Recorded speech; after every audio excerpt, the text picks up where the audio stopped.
Então, meu amigo, dando continuidade aí à história da evolução da qualidade total, quase que um curso que a gente está fazendo aqui sobre a qualidade total, muito importante, dando continuidade à questão histórica. No vídeo passado a gente viu sobre a terceira fase, a gente iniciou a terceira fase e nesse vídeo eu vou concluir essa terceira fase sobre a história de evolução, a história da evolução da qualidade total, como a gente conhece hoje em dia.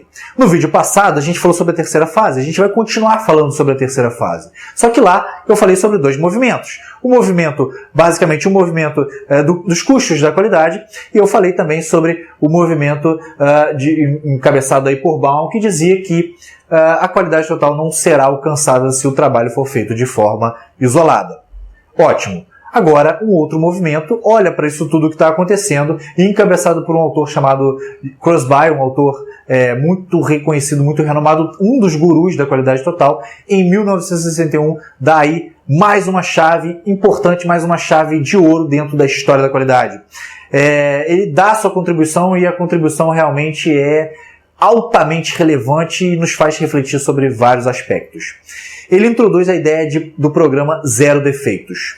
Basicamente, a premissa é: nós precisamos fazer certo e nós precisamos fazer certo da primeira vez. Não há margens para erro, não há margem para erros. A gente tem que fazer certo de cara. Não vamos ficar engamelando, dando um tempo, a gente vai corrigir. Não. Temos que fazer certo da primeira vez.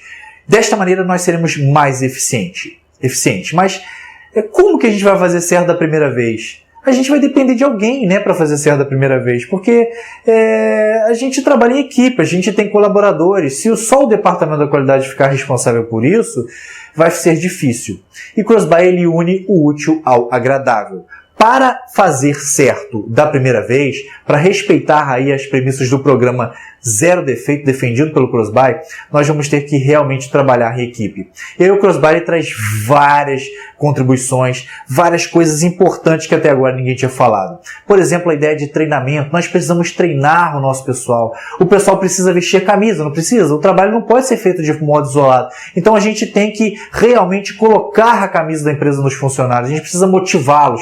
A gente precisa reconhecê-los como peças essenciais para que a empresa, para que os produtos ou que os serviços da empresa saiam com a máxima qualidade possível. Então, ele introduz a ideia de treinamento, ele introduz a ideia também de que precisamos escutar os colaboradores. Repare uma coisa, lá no primeiro vídeo, eu falei sobre qualidade total, eu falei que qualidade é uma coisa difícil de definir, né? Que é subjetivo. O que é qualidade para mim não necessariamente é qualidade para você. E até agora, em todas as fases da qualidade, quem definiu o que é qualidade? Quem foi? Quem disse o que é qualidade? No fundo, quem decidia o que é qualidade até aqui era o patrão, era o dono, era o gestor da empresa. E agora a gente abre um pouco de espaço para que os funcionários, para que os colaboradores nos ajudem a decidir o que é qualidade. Porque se a gente dá voz às pessoas, se as pessoas podem contribuir com esse processo de construção, se é um processo em que a gente quer que todo mundo esteja engajado, a gente precisa escutar as pessoas. E a gente precisa também escutar os funcionários.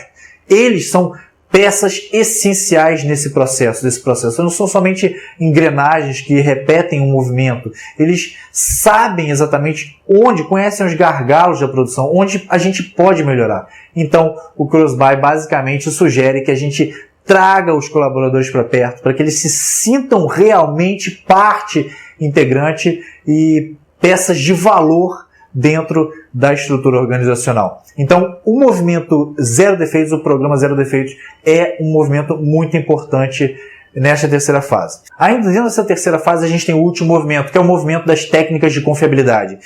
As técnicas de confiabilidade são realmente muito importantes e muito empregadas aí na indústria aeroespacial, na indústria da eletrônica, porque um erro pode ser fatal, né? Se um avião apresentar um defeito, ele vai cair, muitas pessoas podem morrer, então é muito importante que a gente trabalhe dentro das técnicas de confiabilidade. E dentre as técnicas existem muitas, né?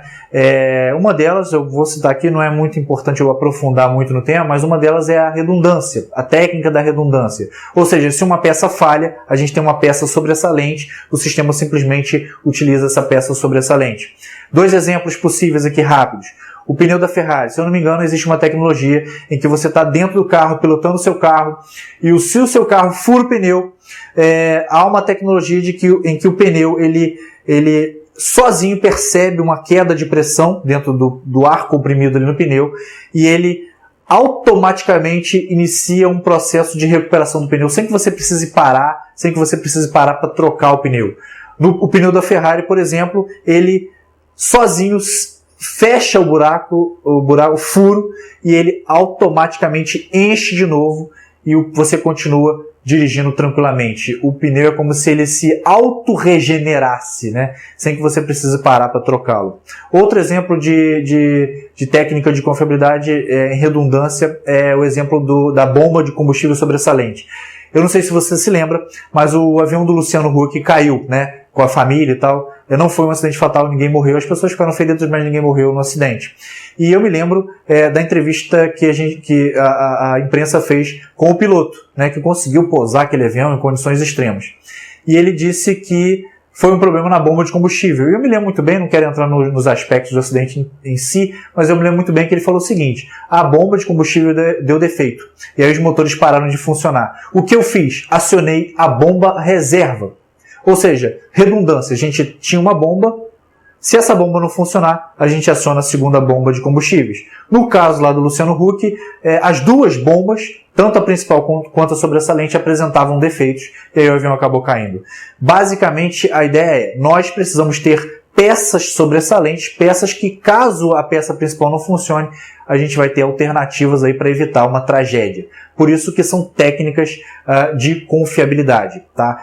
Outra técnica de confiabilidade é você colocar uma peça, a FEMEA, né? Se você colocar uma peça numa bancada e colocar cientistas, projetistas, engenheiros debatendo sobre aquela peça e imaginando as múltiplas formas em que aquela peça pode falhar. Ok? Então, fica com a ideia mais simples. Técnicas de confiabilidade, técnicas para evitar que um determinado produto, um determinado serviço falhe e cause consequências gravíssimas, mortes de pessoas, catástrofes, grandes acidentes.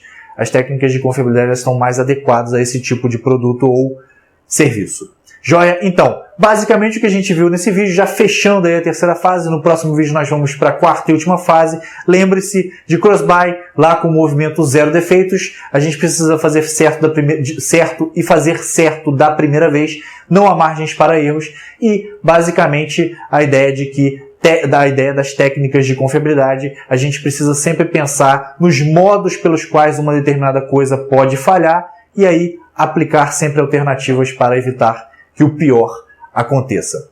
Eu agradeço muito se você assistiu até aqui. Vamos ao próximo vídeo, o vídeo relevantíssimo para dar um desfecho nessa história da qualidade total. Eu vou ficando por aqui e eu lhe convido a assistir o vídeo seguinte. Um grande abraço. O Instituto Montanari acredita e incentiva a sua luta pelo sucesso sempre. Inscreva-se em nosso canal do YouTube e fique por dentro das novidades. Aqui está um vídeo que eu recomendo em nosso canal.